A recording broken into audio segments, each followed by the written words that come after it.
লন্ডনের আলোচনার সূত্র ধরে যে সিদ্ধান্তটা হয়েছে সেটা খুব শিগগির ইলেকশন কমিশনে যথাযথ প্রক্রিয়ায় কমিউনিকেট করবেন বলে আশা করি, যাতে ইলেকশন কমিশন জনগণের সামনে বলতে পারে যে তারা সরকারের কাছ থেকে একটা পরামর্শমূলক বা নির্দেশনামূলক মেসেজ পেয়েছে। আশা করি এর বেশি আজকে বলা ঠিক হবে না। উপদেষ্টা পরিষদ গঠিত হয়েছে, ইন্টারিম গভর্নমেন্ট, কনস্টিটিউশনাল লেজিটিমেসি আছে, আর্টিকেল 106 অনুসারে সুপ্রিম কোর্টের অ্যাডভাইজারি রুল অনুসারে তারা গঠিত হয়েছে।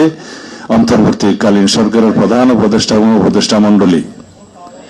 সংবিধান যেহেতু এখন চালু আছে, সাংবিধানিকভাবে এই সরকার চলছে, সংবিধান যেভাবে বলছে উপদেষ্টা গণমন্ত্রীর মর্যাদা ভোগ করবে এবং মন্ত্রীরা হওয়ার জন্য আর্টিকেল 66 অনুসারে যে সংসদ সদস্য হওয়ার সমস্ত যোগ্যতা থাকতে হয় সেটা উপদেষ্টা মন্ডলীকে মাথায় রাখতে বলবো।